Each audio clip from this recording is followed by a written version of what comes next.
coffee cup by the kitchen sink. You say the world feels heavy lately.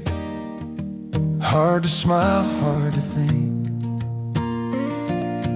Then a voice comes through the static, soft and brave at the same time, telling stories of quiet courage, how a little love rewrites a life.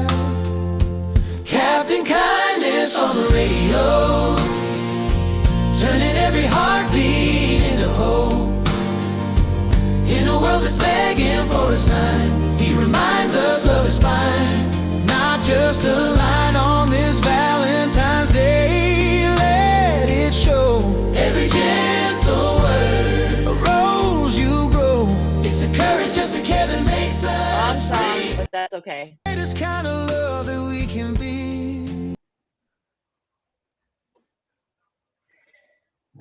Wrong song, but that's okay. Good movie, good music, my dear. Well, here we are, another day. We're ending the month of June, and we're going into July 4th, the week of our national history birthday, and we're so excited. Hey, there's Captain Valor, unveiling Valor. I'll tell you, what a great picture of you, Len. And you know, it's so great because we love to share that. Not only that picture, we love to share you.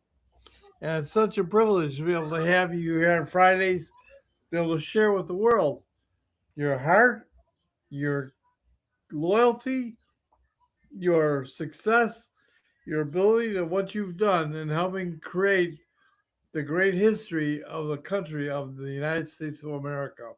You are a true hero, and we salute you every time. You're courteous and you're kind. God bless you, Mary and Ron, and all the wonderful people that are associated with this organization.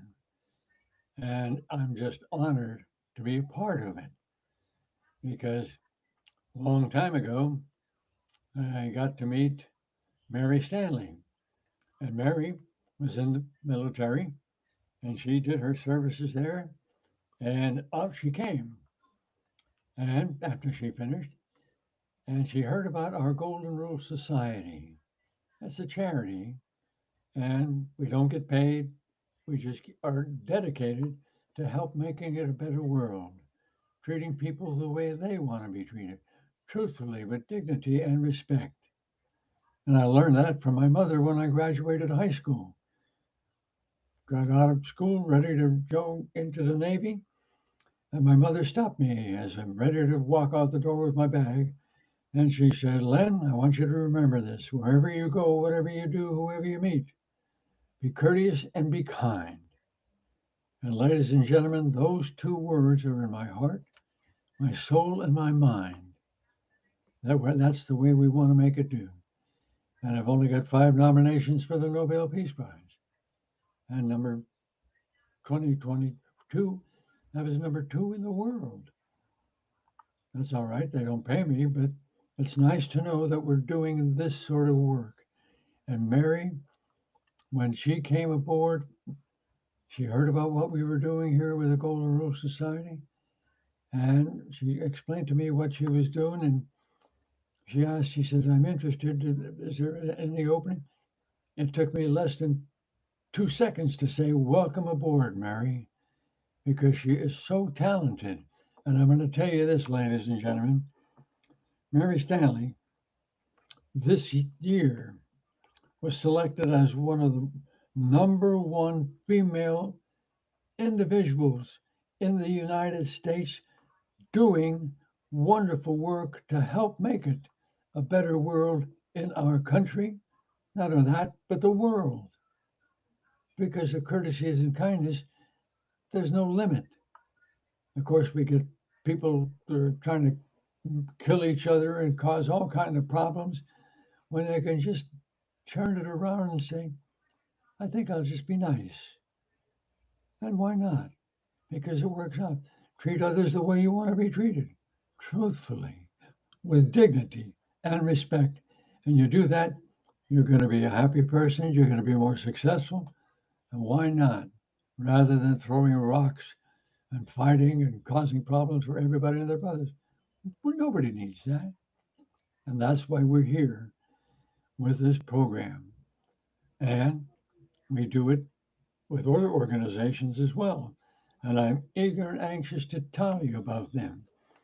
Because I mentioned when I was a youngster, graduated high school, off I went to the Navy.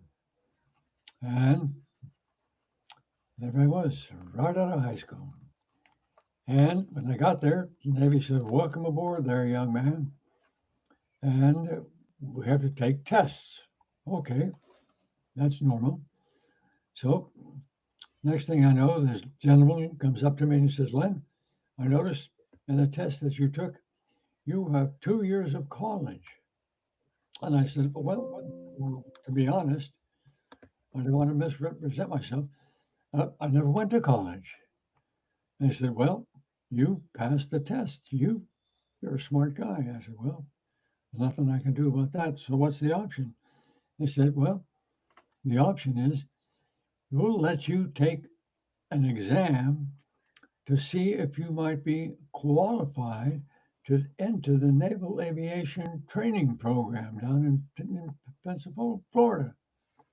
I said, "I never thought about flying airplanes, but what do you want me to do?" They said, "We'll show you." They did, and I did. Next thing I know, down in Pensacola, Florida, and it was very long, maybe a year. And I had my Navy wings of gold, and here they are. I still got them. My Navy wings of gold as a teenage ensign. I was still a teenage, and got into the Navy. Started in the flying tradition, and one organization said, "Hey, kid, we want you to do this and do that." And I said, I'm happy to do it, because they said, if you perform well, we're going to put you into some good fighter squadrons. I said, I'll be happy to do that. Next thing I knew, they selected me to be a top-of-the-line fighter pilot. And they said, "Len, you're now selected to be this organization's, it's the first group of airplanes, the F-8 Crusader fighter pilot." And they had 20 guys. I was one of the 20. And they said, "What we're doing, we're going to train you guys how to fly this airplane."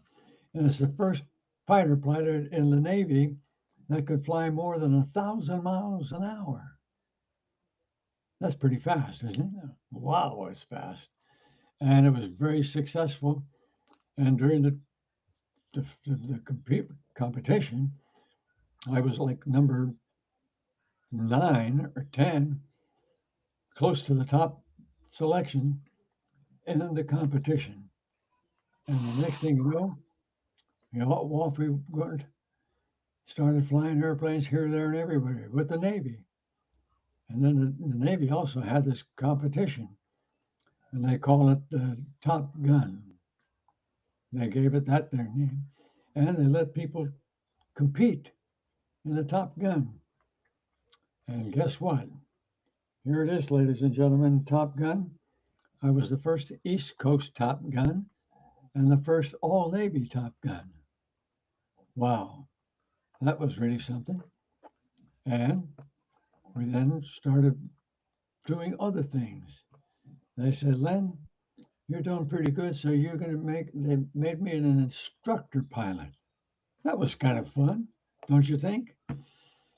And the nice part about it is there's a gentleman I'm from Pennsylvania, the Scranton area on the East Coast. And there's a gentleman that was from Pennsylvania. His name was Joel Griffin. And guess what? Brilliant man. Graduated from State, as I mentioned, got his degrees, and he ended up not as the reporter or the number two guy helping the number one organizational guy in the Navy. He was his number one man.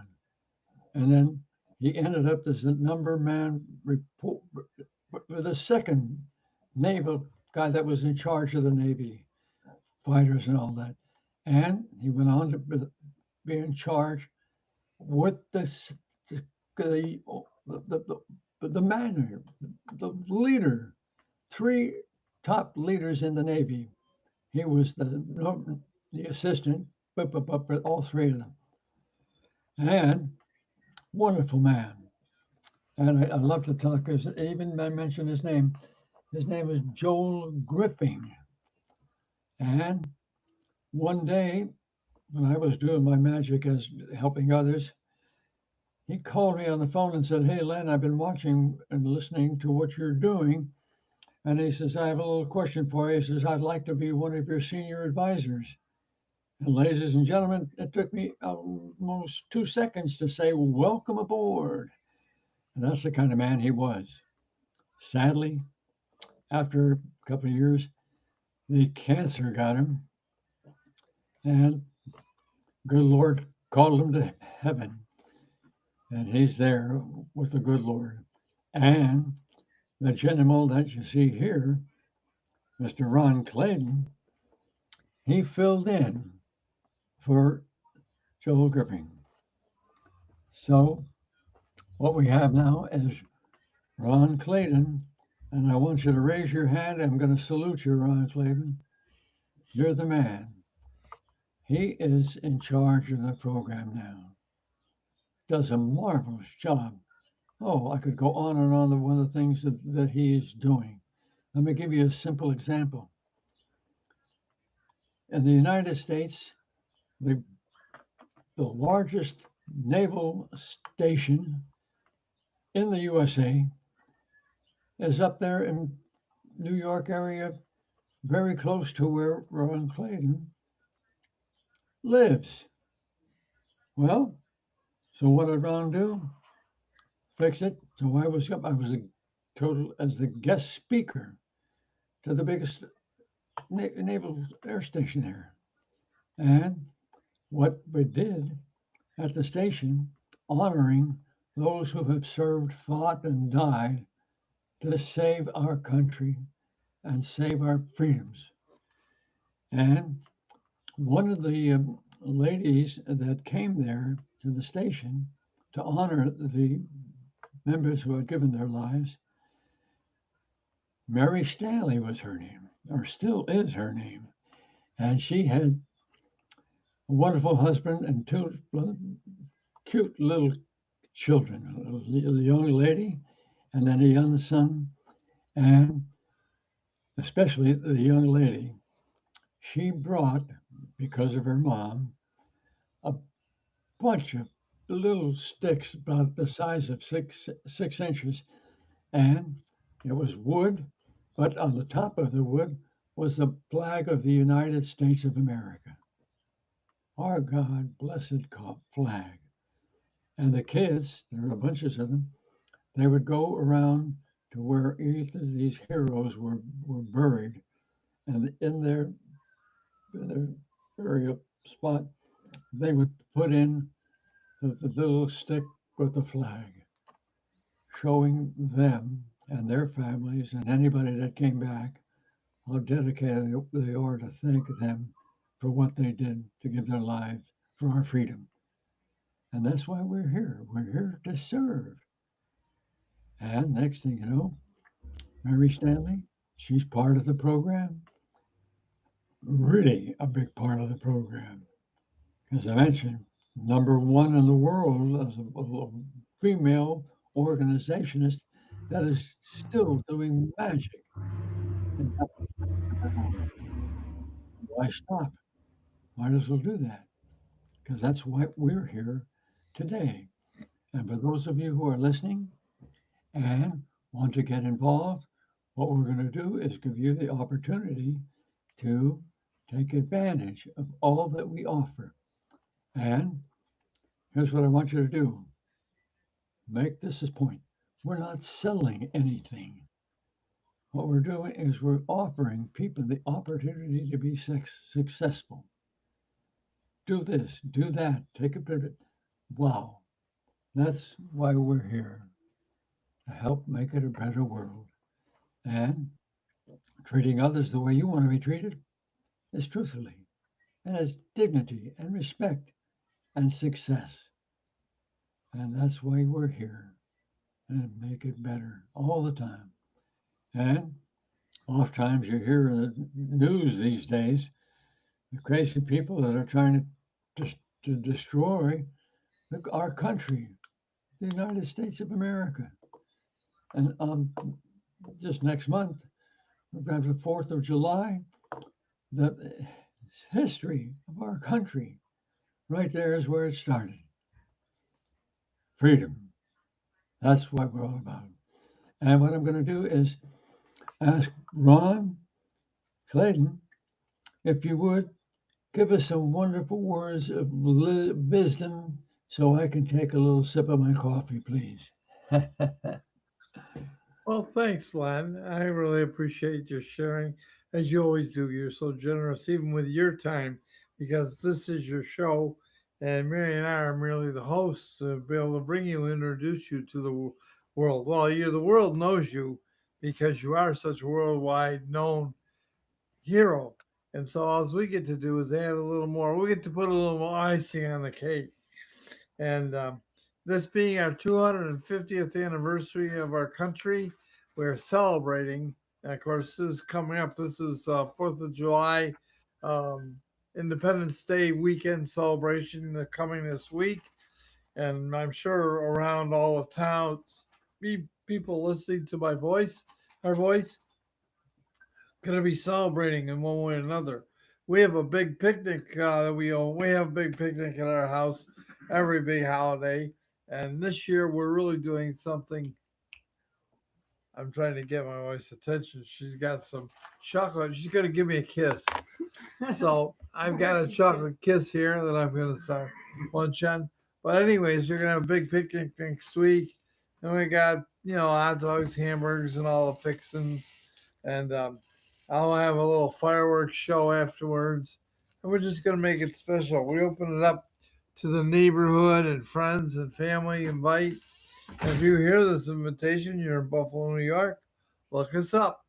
So we hope that you'll join us. Let's see. I think I just got some more political advertisement. No, it's just dental. It's an ad. Oh, another ad. I get lots of ads. Goes right there in the circular file. They're trying to sell me something. But we're real excited because we get to take this time each week to share some of the history. Len, I know that you were the first officer to be recognized for representing the United States of America on the USS Enterprise, the world's first atomic aircraft carrier. And you went around the whole world, and every country you stopped in, they had you be the representative talking to the states of government, prime ministers, kings, didn't matter. And the reason they had you do this is, first of all, I know you speak 6 languages, so you talk to everybody, and you just have such a way you carried yourself. I know when they wanted to keep you in the Navy when you were going to come home and retire and spend time with your wife and your new kids, and they elevated you to a rear admiral, not 1, 2, 2-star admiral. I'll tell you, that's pretty impressive. And you turned them down. You said, I've done enough. And you had. You survived Vietnam War. You had how many sorties did you do? I don't know. You told me one time that you have the record for the most different jet planes flown in 1 day or 2 days. And that record still stands. Yes, it's just nationwide and worldwide. As an instructor pilot in tactics. And they made me that. They said, okay, kid, get in here and start teaching people how to be a fighter pilot. So I did set a record. In 2 days, I flew 6 different type airplanes, 3 on one day, 3 the next. And it was just incredible. It took a lot of yanking and yanking. That's really tough on your body, let me tell you. So when I got, but they said, "Hey, that's a pretty good deal." Yes, yes. Next thing you know, this organization says not only is a good deal in the United States, you just set a world's record. Nobody has been around pulling G's on 6 different airplanes in 2 consecutive days. Well, it worked out, and the next thing you know, they made me a fighter pilot instructor. So I was teaching people now how to fly airplanes and how to be a fighter pilot. And the nice part about it, we ended up implementing the training, the anti-enemy maneuvers, and they worked out very well. And what they did, they gave them a nickname. They call it the CAT program. My last name is Kane, so it was Kane Air Tactics, and that's what we did. Here's how to handle it, and we gave it. Later on, I became the commanding officer of a fighter squadron, and we're in combat over Vietnam. And the airplanes were getting shot down. And when we went over there in our aircraft carrier, the USS Enterprise, we did the entire deployment.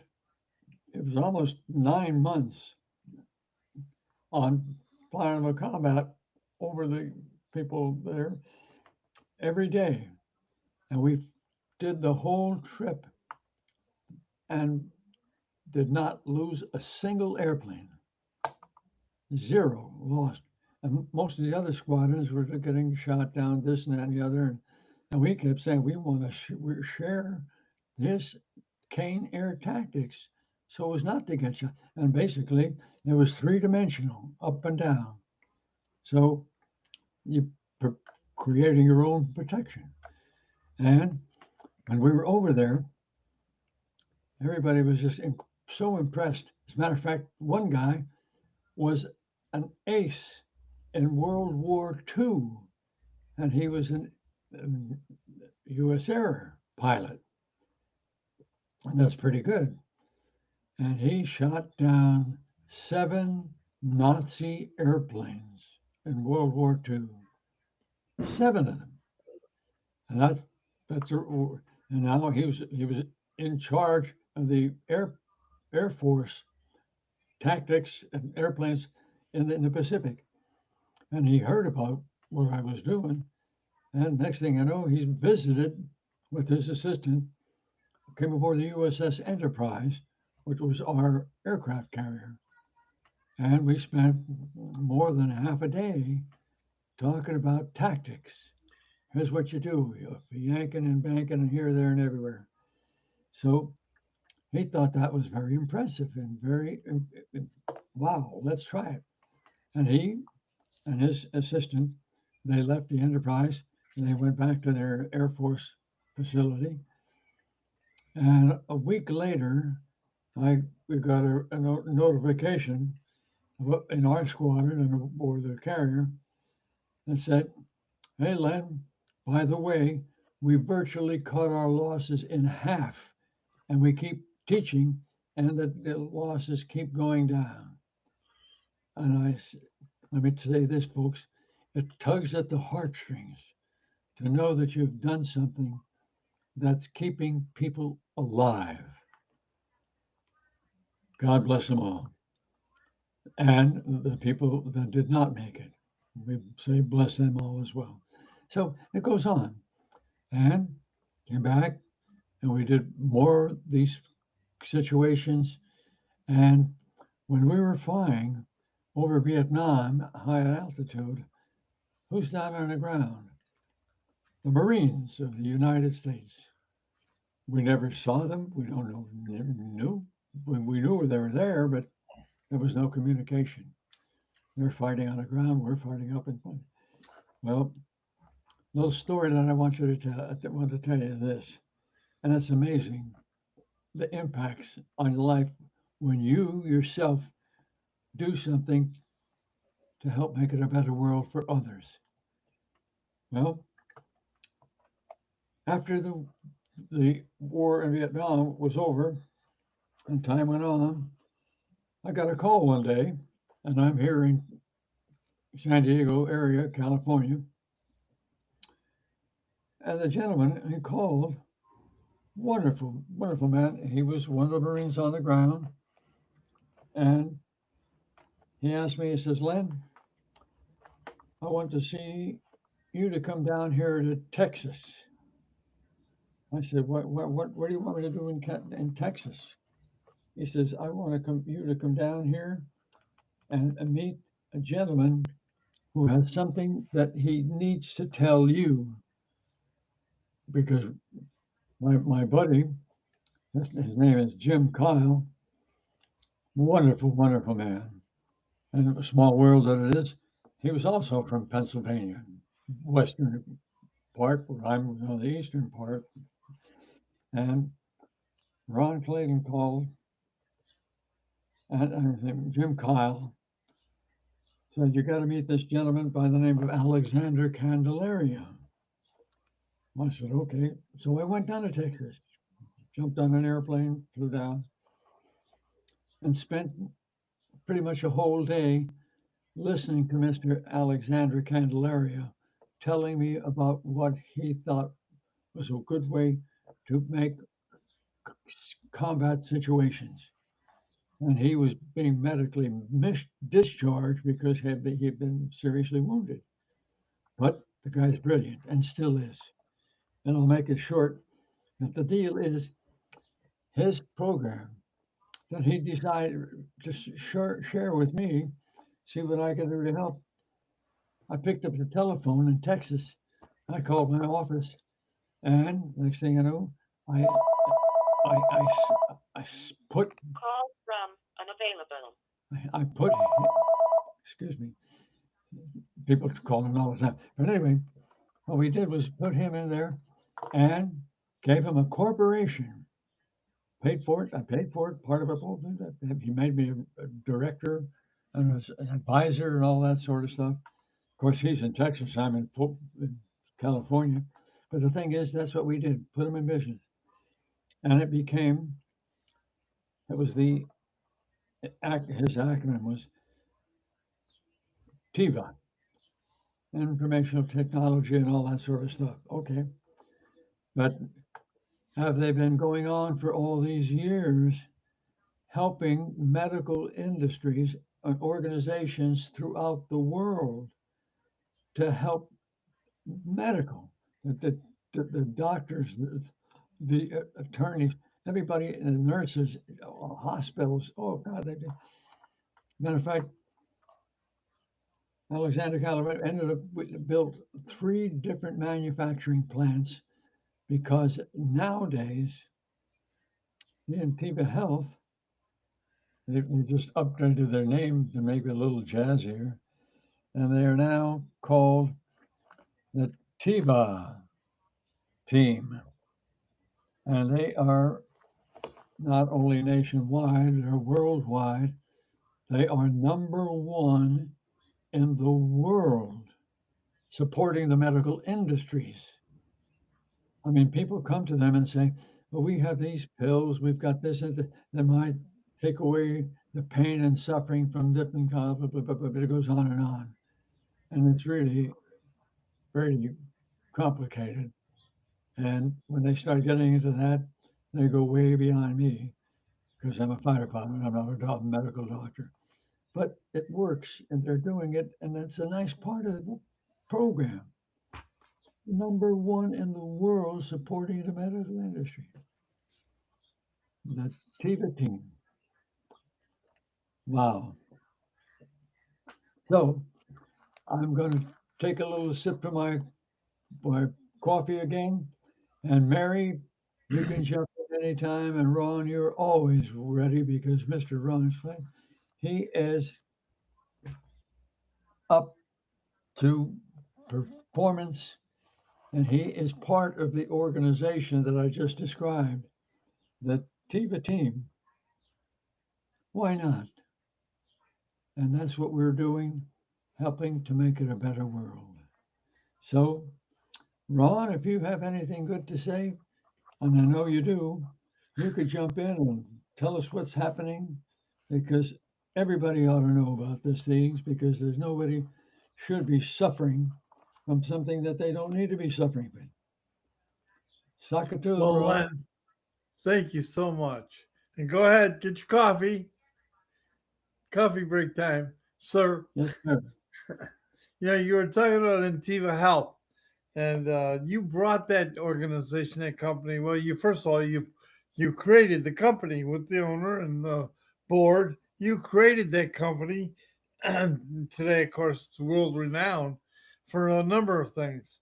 Uh, from a pharmaceutical standpoint, they manufacture the number one supplier of pharmaceutical grade organic gummy bear material that all your prescriptions and vitamins and pills are being made out of today in the United States, no less, an American company. And they are producing, you said they've now gone expand to 3 manufacturing sites, and they're very, very profitable. And so, economically, from a corporation, they're growing phenomenal. They also have the division of health where they actually provide services. They have one service that you can go take a gun and order it from Tintiva Health online. They're in Houston, and you can literally order one of their tests specialized. They do a swab, a genetic test, and they can give a report back to you, give you a binder that tells your doctor, you give it to your primary, and it'll tell your doctor what medicines not to give you, what pharmaceuticals not to give you, what anesthesias not to give you that will hurt you.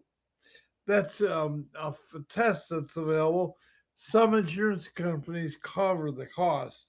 If not, it's $200 cash out of pocket for it, but it's worthwhile, and you can save you from getting sick or dying. That's just one little thing they do. They also, in this manufacturing that they started in creating the gummy bear process, as you know, turn on the TV. You can't go in a minute on any channel where they're not promoting some form of gummy bear nutrition or health product. And you can thank Antiva Health for that, for the manufacturer. And it's a great growth and a great program. I know CVS and Whole Foods exclusively use Antiva Health for the base of their products. And there's more, you can look them up. Their medical testing, they do a certification program. When someone goes into the medical field, it doesn't have to be a doctor or a specialist or a nurse. They have to get certified. Well, in order to get that process done and done quickly, after you get educated, you get your degree, now you get certified in every state you live in. Well, Antiva Health is the number one organization that can get somebody their certifications.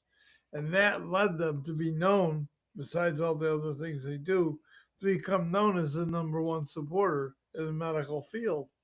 And Len is on the original board of that company, and he helped when it was in its fledgling stages. Len led the development so this company could become what it is today. And so we are the beneficiaries of what he did in reaching out and trying to bring this program for all of us, the benefit of everybody that's on this call. So feel free to call us or get a hold of us. We'll help you get in touch. Len, again, we are grateful forever. We also know that you, based on when you went in the service and your mom reminding you and giving you the message, be kind, which today you initiated the development of Kindness Club. And there's not only a Kindness Club for adults, you worked with Mary's daughter, Ariana, and you created the Kindness Club for kids. And that's utilized all over the country. And it's documented. There's an actual format. It's trademark registered. And so you can find out about that for your children or grandchildren and be able to put that and implement. We're creating kindness worldwide. You're a hero again, and we're thankful for it, Len. It's a magic program, ladies and gentlemen, because you find yourself being more successful in life simply by treating others the way you want to be treated, truthfully, with dignity and respect. And we've been doing this. I'll give you a little example. After I finished my time in the Navy, there's an organization here in the San Diego area. It was an airline called Pacific Southwest Airlines. They're no longer in business because they got bought out by American Airlines. But anyway, when I finished with my Navy career, they called and said, Len, we'd like you to come on board and be an instructor pilot to some of these organizations. We have a group right now, a dozen airline pilots, and we want to make sure that they are doing airline captain work. I said, oh, I'd be happy to do that. Thank you very much. So went aboard a dozen of these airline guys.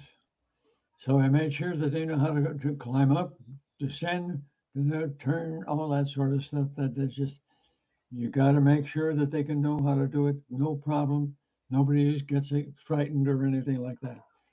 So it went very well. And the dozen, they were successful. And they said, okay, thank you very much, Len. And they said, now we're going to go down to Texas and join our airline. And would you believe that they called their airline Southwest Airlines? And they're still in business. And I was friends with most everybody, the leaders. And of course, that was many, many years ago. So none of them might remember me, but it doesn't matter. They have a successful organization doing the right thing the right way. And that's marvelous, as it does. Very, very nice supposed to do. So you give me a little story to tell, and everybody seems to get a kick out of this.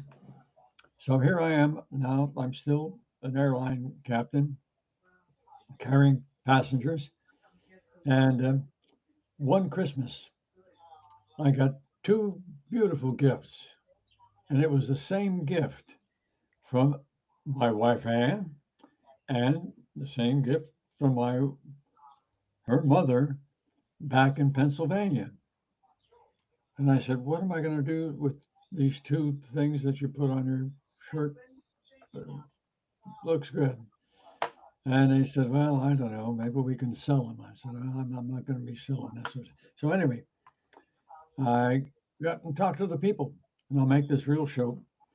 Said, ladies and gentlemen, I've got this gift that I'm going to swap with you on the airline.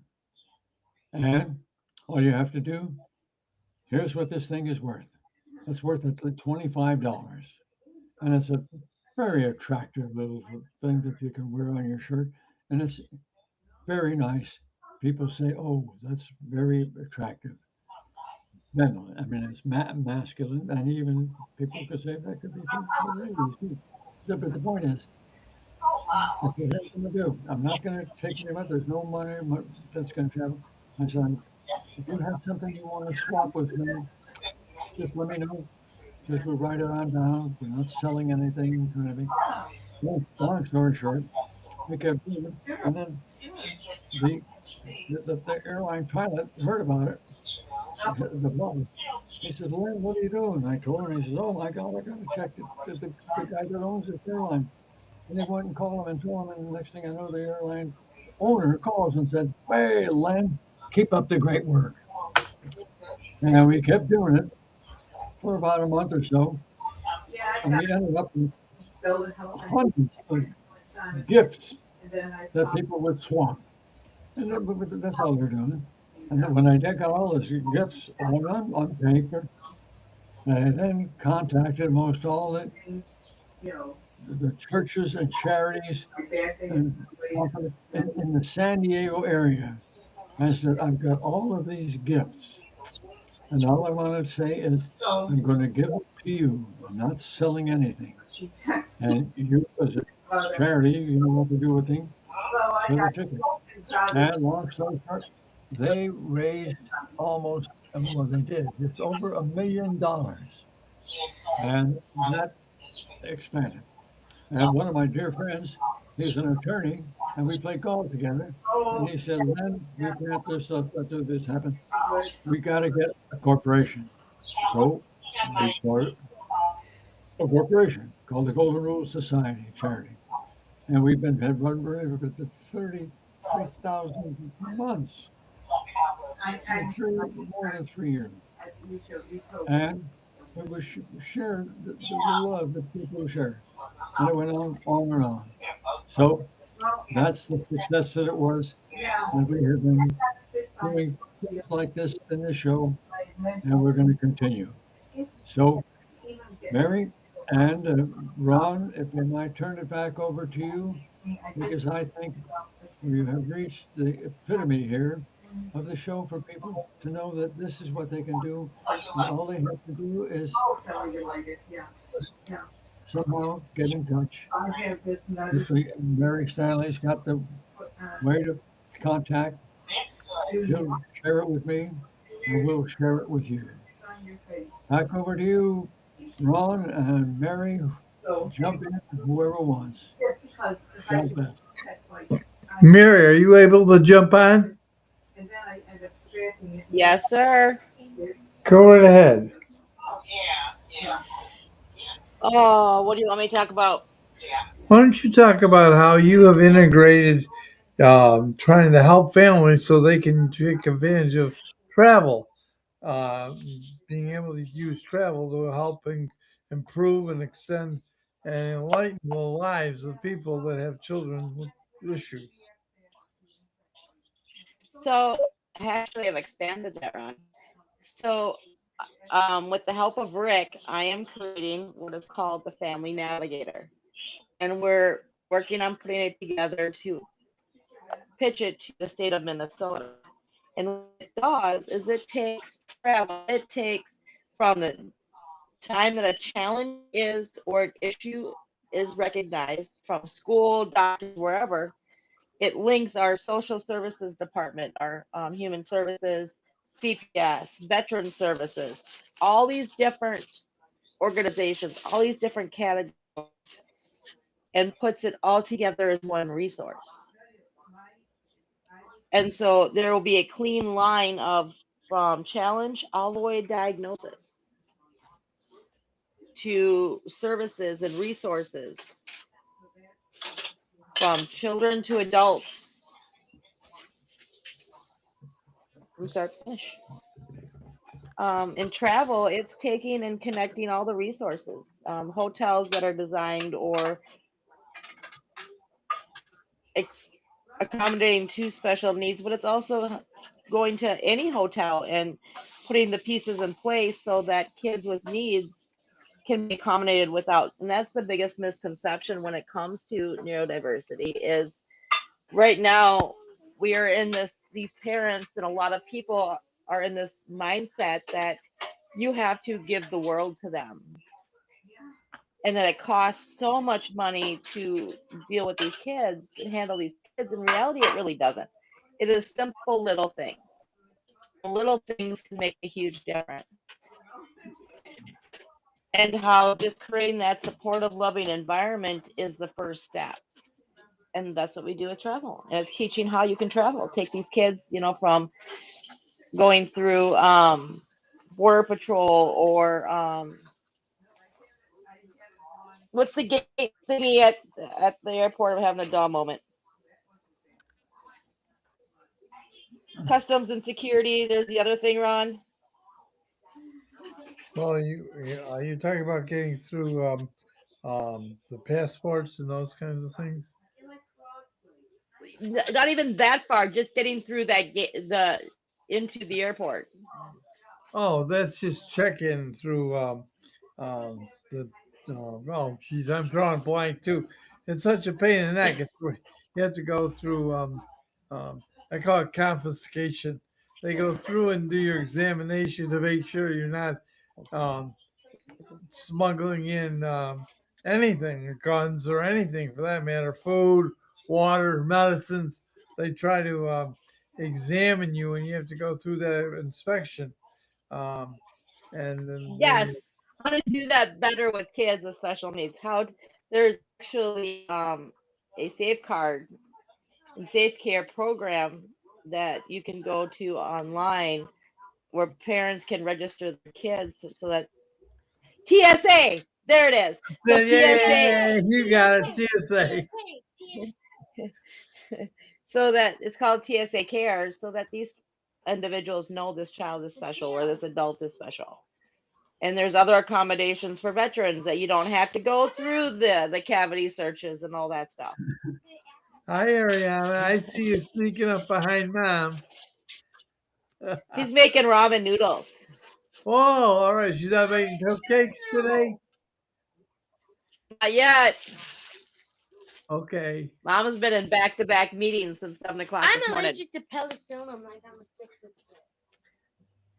Ariana, you're allergic to housework. So am I. No, Uncle Ron just is. lazy.